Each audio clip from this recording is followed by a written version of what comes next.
coming home, I'm coming home. Tell the world I'm coming. Приветствую всех, с вами Хулдым, и мы продолжаем проходить игру Guilty Parade. В предыдущей серии у нас была куча событий, нас попытались пристрелить.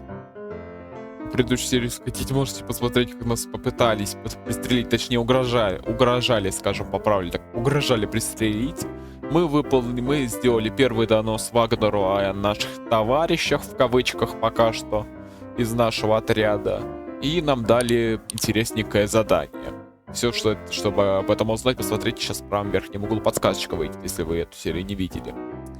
А сейчас мы направляемся к тете Софии, если я не путаю, я забыл ее имя, но да, Розенберг, кажется, или как там ее, если я, конечно, не ошибаюсь. Мисс Розенберг, да, я даже не ошибся, Розенберг, вот. Ну, давайте приступим, посмотрим, куда нас приведет это приключение.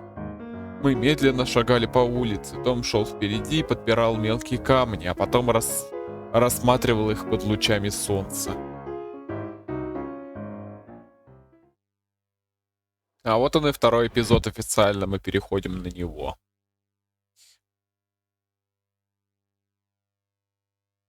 Через несколько минут мы оказались у Софии дома, она провела нас в гостиную и попросила подождать.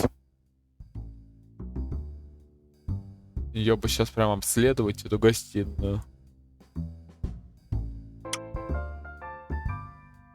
Тихо. Я давно здесь не был. У твоей бабушки стало еще больше ведьмовских атрибутов. Эй, Томас, я запрещаю тебе так говорить. Ой, прости. София окинула нас грозным взглядом, а я закусил нижнюю губу, боясь рассмеяться и разозлить ее еще больше. Она это заметила. Лиан, перестань. София уперла руки в бока и демонстративно отвернулась. А потом резко подлетела к одной из стен и сорвала с нее фотографию мужчин. Она снова это сделала. Кто? Что сделал? София спрятала раму в тумбочку. Мама, она снова повесила на стену фотографию своего трусливого мужика. Разве это плохо? Он же твой папа. А Лен, кстати, тоже дома. У Лены, кстати, тоже дома висят фотографии мамы. Это не то. Мой папаша не отважный воин, а трус. Глупый, трусливый человечишка, который побоялся взять на себя ответственность. Ну, вообще-то... Ну, тут я с тобой не соглашусь, София. Как говорится, жить каждый хочет, и не каждый захочет идти на фронт. Это не... может, твой папаша, может быть, и хоть и... Ну... Подожди. Может, он не знал? Чего не знал? Что беременная жена нуждается в поддержке? Что нельзя оставлять ее одну? Ну тогда тут он скотина, уж простите. Если она говорила про армию, что он отказался в армию идти, то ладно. Тут он скотина, уж простите уж. Нет, он знал, что мама ждет от него ребенка, поэтому и сбежал, трус. Том опустил голову, его щеки стыдливо покраснели. Слушай, ты ничего об этом не знаешь. Это произошло еще до твоего рождения, поэтому причина его побега тебе неизвестна. Он просто испугался ответственности, тут даже думать не надо. Тебе это мама сказала? Бабушка. Моя мама наоборот по нему скучает и думает, все еще любит. Ну, как говорится, свекровь не очень-то недолюбливает. Каждая свекровь как-то с таким вот подозрением и недолюбливает ее. Недолюбливает своих избранников своей дочери. Ну ладно. Ах, не кипятись, если на войне что-то случилось. А если на войне что-то случилось, может, он бросился спасать своего товарища? Для этого не нужно собирать все свои вещи. Может, это требовалось армии? София нахмурилась и закрыла глаза, ее крепкие сжатые кулаки подрагивали. Хватит, не надо меня переубеждать. Я знаю, как все было. Как только моя мама забеременела, он, собрав свои вещи, сбежал. На этом история заканчивается. Я что-то уверен, что в этом 100% в будущем мы узнаем, что это ни капельки не так. Я уверен, если тут она так твердо об этом говорит, скорее всего, скоро буду потихоньку зернышки сомнения в нее закладывать. Я погладил Софию по плечу и успокаивая. Прости, что снова начинаю, но он мог не знать, что твоя мама ждет ребенка. София уставилась на меня, из-за сдерживаемой злости в ее глазах я опасливо отшагнул. Из-за сдерживаемой злости в ее глазах я опасливо отшагнул. Ладно, не будем это обсуждать. Смотри, София, смотри, как ты напугала малышню. Я не малышня и не напуган. А чего же принимаешь все на свой счет? Потому что тут больше никого нет. Том замахал руками, привлекая наше внимание. Эй, ребята, не ругайтесь. Мы не ругаемся, просто шутим. Я скосил глаза на абсолютно безразличное лицо Сэма. Его шутки никогда не отличались остроумием. Да и вообще, шутил ли он хоть раз? Из кухни послышались шаги, и через несколько секунд в комнату вошла мисс Шнайдер, бабушка Софии. В ее руках сверкал начищенный поднос. Понос, блин. Я как будто Евгений Русом, блин, стал. Поднос с 5 разными кружками чая. Вы слишком громко говорите, молодые люди. Мисс Шнайдер. О, это мисс Шнайдер. Простите, мисс Шнайдер. Мы постараемся потише. Сэм взял из рук крохотной старушки поднос и поставил его прямо на стол справа от дивана. Какой услужливый мальчик. Я заметил, как Сэм слегка покраснел, а Том во все глаза на него уставился. Ерунда.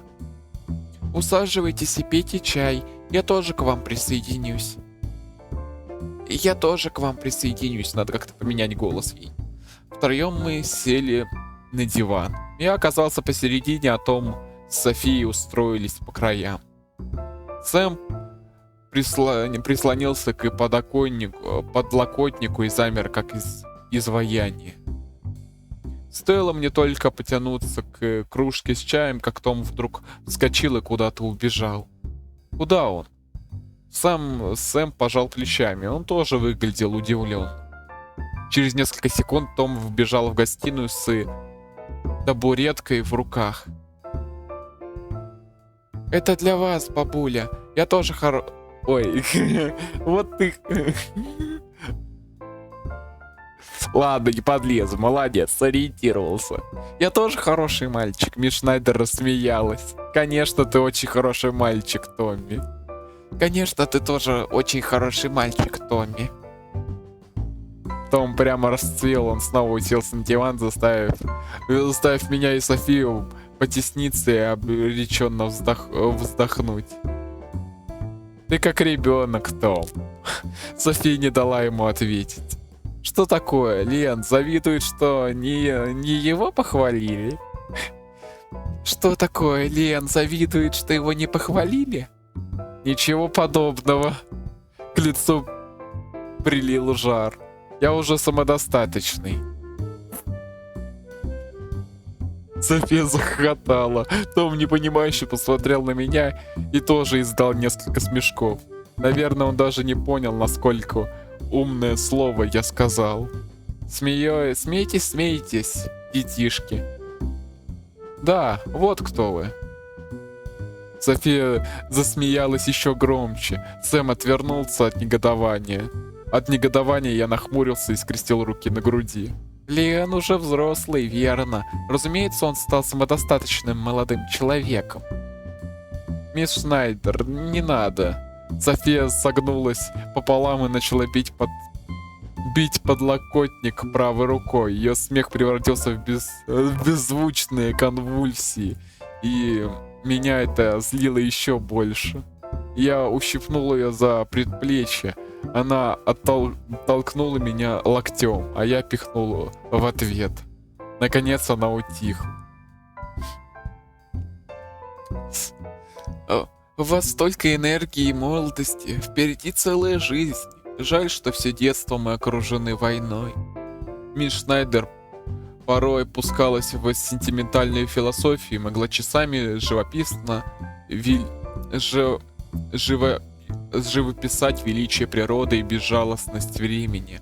Но нас такие россказни совершенно не интересовали. К счастью, Том быстро вернул ее к реальности. Вы расскажете нам о обещанной истории?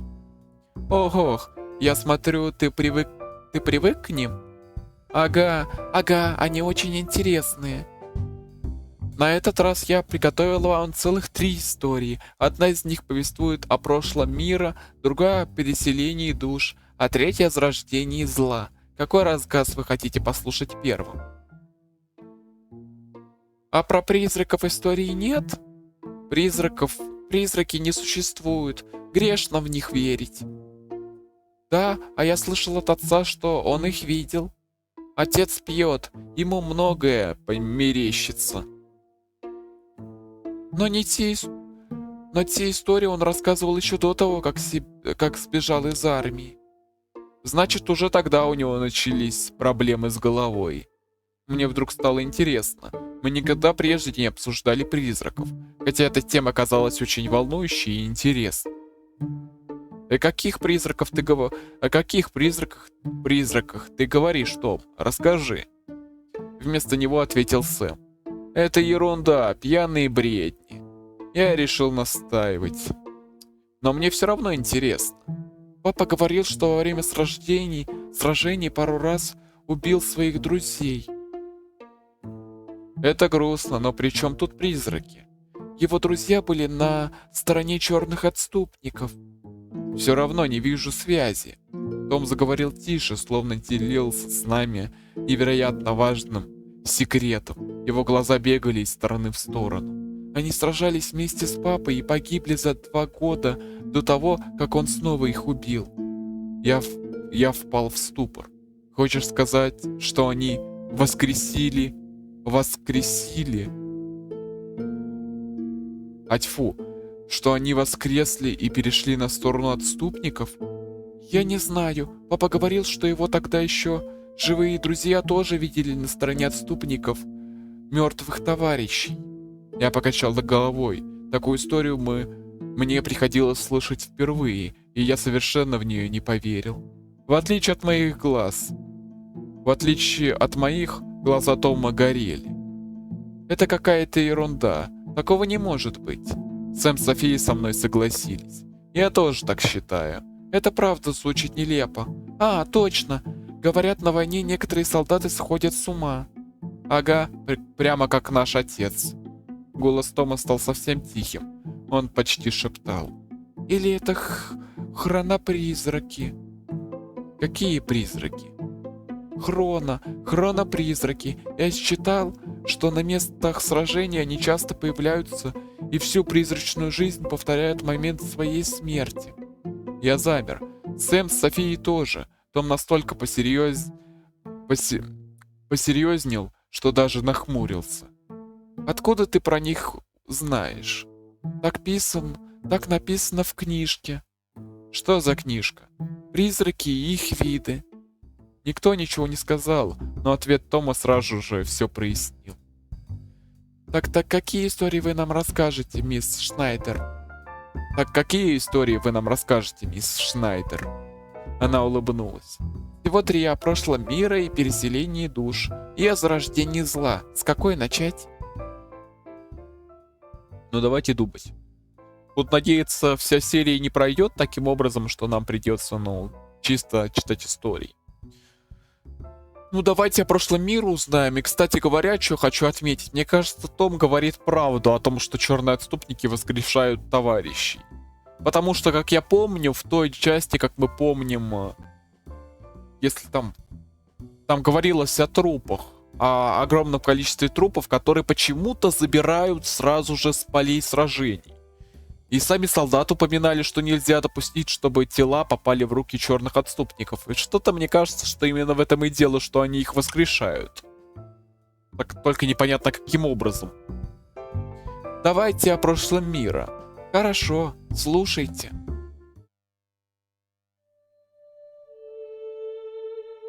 О прошлом мира. Несколько десятилетий назад Землю населяли люди, их было миллионы. И жили они на огромных территориях, разделенных морями и океанами. Люди тогда отличались друг от друга. У них была кожа разного цвета, разный разрез глаз, разные носы, разные рты. Они даже говорили на разных языках. Удивительные создания. С каждым годом люди все умнели и умнели, строили башни, заводы, конструировали самолеты, разрабатывали оружие, мечтали о полете в космос и о многом другом. Мир становился богаче и ярче, изобретения изощреннее, а люди рождалось больше. И когда всего стало слишком много, Бог сделал людям предупреждение, загрязнил землю, испортил воду и отравил воздух. Люди не восприняли угрозу всерьез, а только посмеялись и продолжили свое дело. «Мы умнее Бога и справимся со всем сами», — заявили они. Бог не спорил, а наблюдал. Вскоре люди перестали его бояться и сказали: «Мы умнее, чем ты, Бог. Ты создал только нас и природу, а посмотри, сколько сделали мы». Бог разгневался, он дал людям жизнь, а те перестали это ценить. «Неблагодарный», — сказал он, — «ваша жизнь и ваше существование принадлежит мне, а вы посмели испортить этот мир, которым я вас одарил». Но за грохотом машин люди его не слышали. Они производили все больше и больше, целиком погрузившись в этот процесс.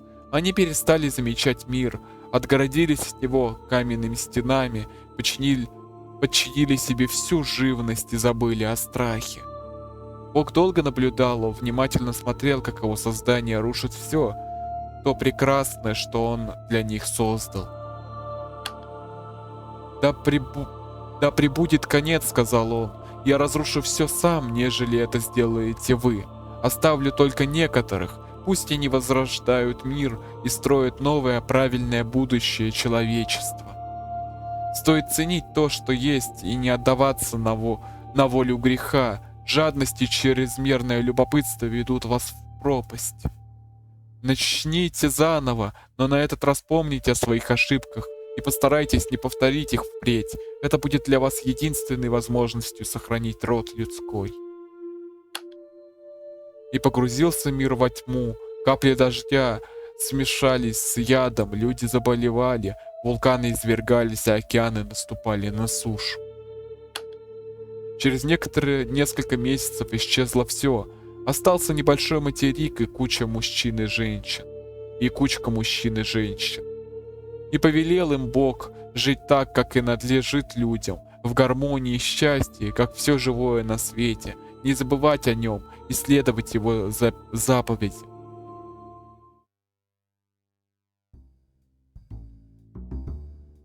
Мисс Шнайдер умолкла и блестящими глазами посмотрела на нас. Вот такую историю хранят в памяти наши предки. Ого! Почему ты удивляешься? Разве вам в школе этого не рассказывали?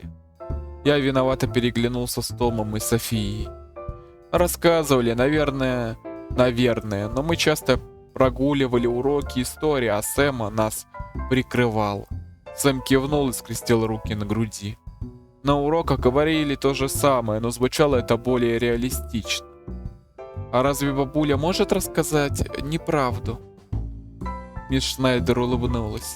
Это легенда, не все здесь правда и не все ложь. Выходит, в это можно верить? Конечно, если ты этого хочешь. О, Том с умным видом закивал. А вы видели все это сами? Конечно нет, я родилась много позже. Выходит, эту историю вам тоже кто-то рассказал? Так говорят священное писание. Я замешкался. Вот оно как. Наверное, я до этого еще не дочитал. Это была ложь. Я вообще редко открывал священное писание. Я не мог продраться сквозь текст из-за слишком скучного и сложного языка. Я знал, что Том и София тоже филонят, но вот насчет Сэма такой уверенности не было. Какую историю хотите послушать теперь? Ну а теперь я немножко выскажусь насчет этой истории. Ну тут реально прям, честно говоря, чисто сильно переворечен. Ну давайте теперь о зарождении зла послушаем. Прошлое, а теперь зарождение зла. Скорее всего, про черных отступников. Ну что ж, давайте вперед о зарождении зла послушаем. Я хочу послушать, о каком зле вы говорите, мисс Шнайдер. Бабушка София неумело мне подмигнула. Вместо одного глаза у нее закрылось 1,5. Очень хорошо.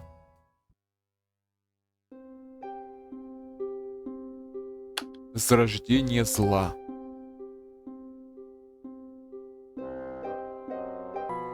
Так, давайте продолжим. Вперед. Когда-то в одном городе жил самый настоящий волшебник. Он никогда этим не хвастался, а наоборот очень стеснялся своей особенности. Волшебник был священником в маленькой церкви. Люди очень его любили и часто именно к нему приходили исповедаться. Говорили, что через его уши слушает сам Господь, а молитвы всегда быстро достигают небес. Волшебник был приветливым, но вместе с тем скрытным, добродушным, но боязливым. Он всегда с радостью помогал обычным людям, но разговаривать с ними не любил.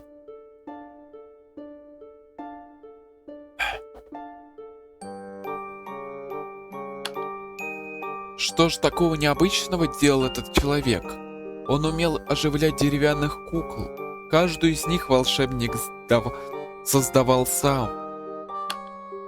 Хоть игрушки выглядели неказисто, но двигались совсем как живые.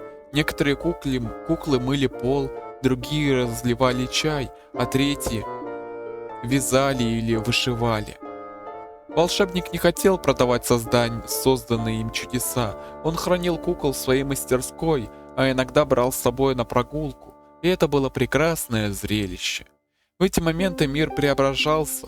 Заботы отходили на второй план, улицы наполнялись народом.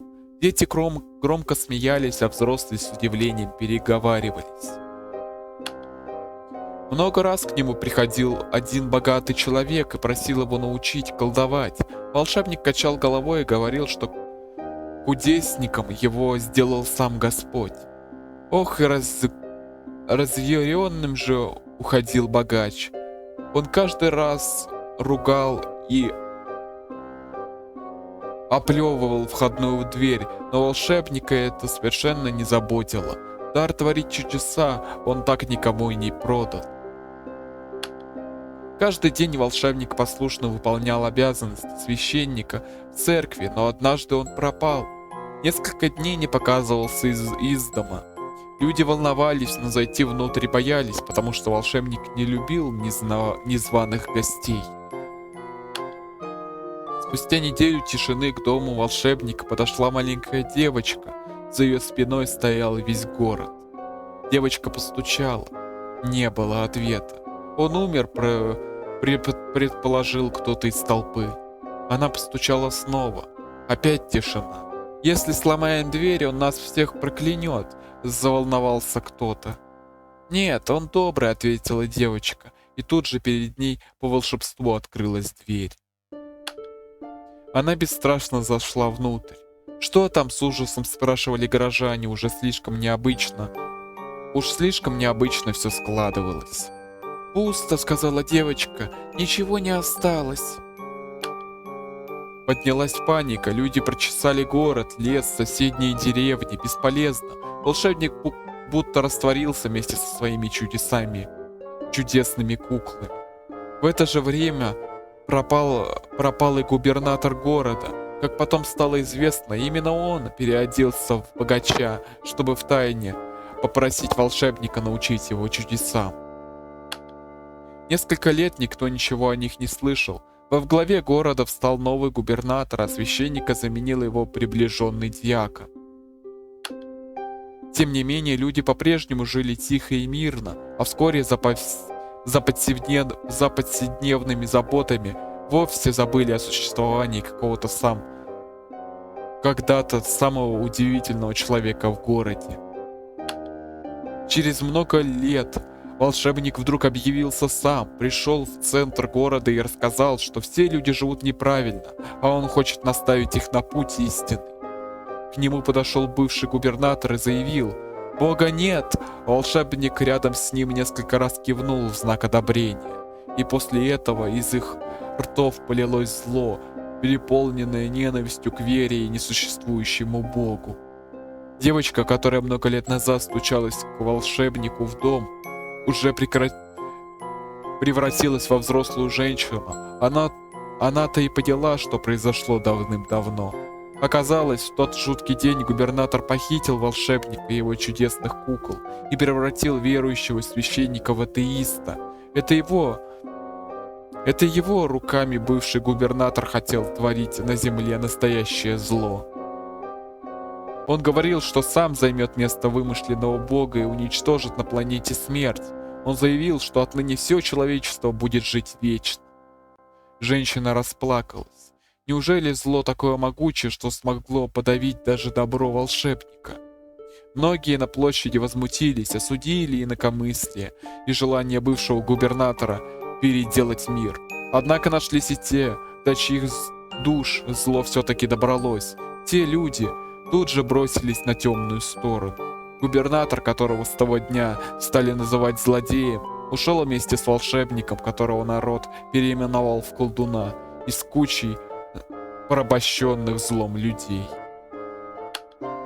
Последующие месяцы это зло гуляло по улицам, забирая мирных жителей, сначала из городка, а потом со всего государства. Люди не задумывались о семьях, покидали свои дома и уходили во тьму. Со временем до женщин долетели слухи, что злодей с колдуном все больше злятся на Бога и простых людей. С колдовством они чувствовали себя всемогущими, и силу, подаренную Богом, решили использовать против него же. Вскоре разразилась ожесточенная война. Зло набросилось на мирные города и подчистую смело их с лица земли, оставив на местах только сияющие церкви. Черные отступники, приспешники злодея и колдуна, выглядели безобразно. В их сосудах тек яд, который не давал разуму светлеть, а мертвые сердца бились только благодаря когда-то светлому волшебству колдуна. Война продолжалась несколько лет и длится по сей день. Зло хочет могущества и величия, а добро мирно проживать настоящее. Две совершенно разные цивилизации не смогли существовать вместе. Так из святого и чудесного родилось зло. Мне будет прям интересно увидеть этого волшебника. Я вот прям уверен, что нам его покажут. Ну, когда-нибудь. Я думаю, когда-нибудь нам покажут этого так называемого волшебника, который типа конструирует черных отступников, как говорят. Мы молчали. Глядя в пол, я слушал равномерное дыхание Сэма и пытался привести мысли в порядок.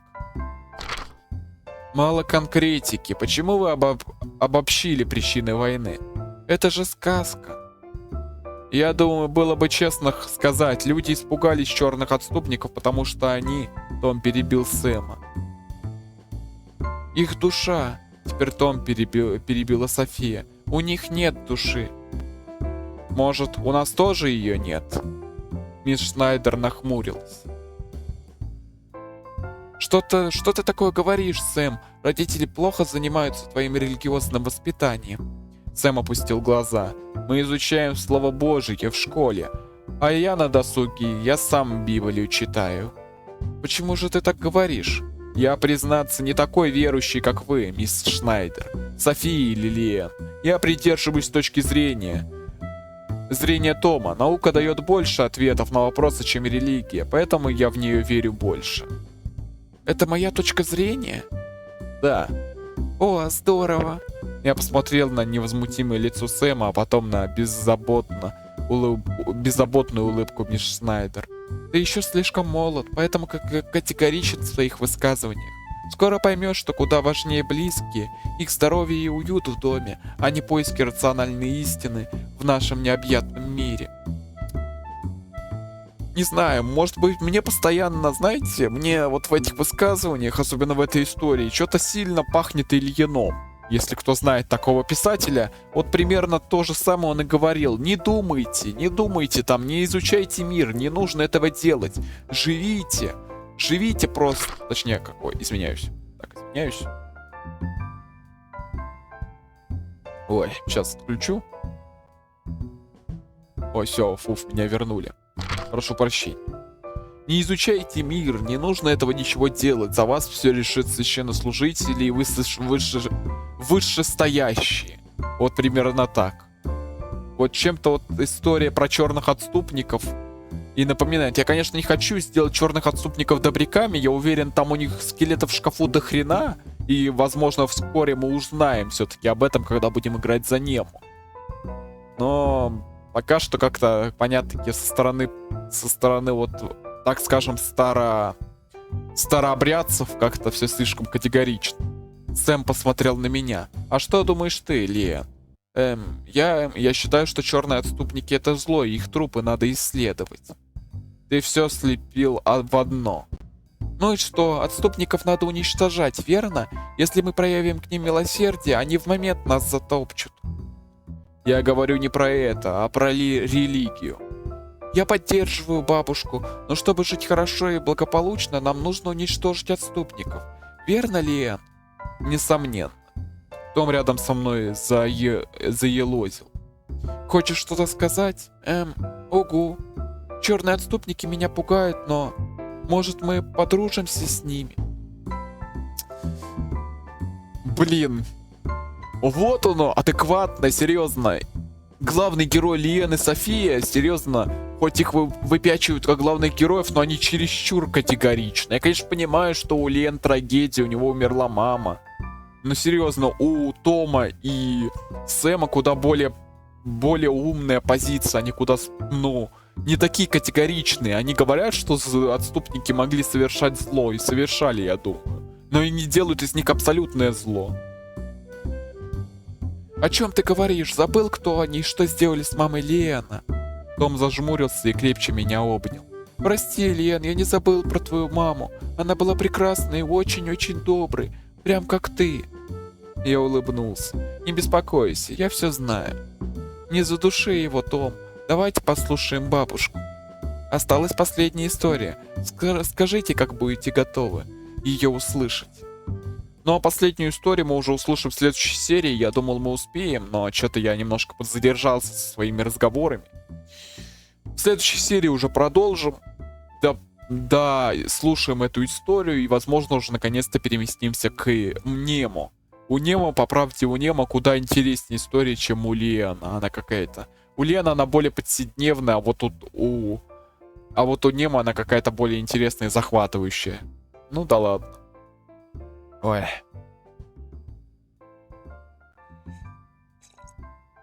Ой.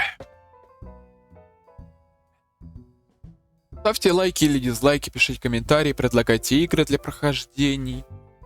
Обсуждайте игру, только не спойлерите, буду рад с вами пообщаться. Заглядывайте в описание, там будет ссылочка на мой Discord сервер и на Discord сервер по Доки-Доки. На мой Discord сервер. Сервер Доки-Доки уже, сообщу так сразу, закрыт, из-за этого все уже. Все ссылки именно на старых видео, они не активны, и больше в описании не появятся. Как-то я по памяти постоянно произношу, уже привык. Привык постоянно на этот сервер заходить. И не забывайте жать на кнопочку подписаться, на колокольчик, так вы о новых видео узнаете, пополните нашу маленькую, но крепкую семью. И с вами я, конечно же, не прощаюсь. Скоро увидимся.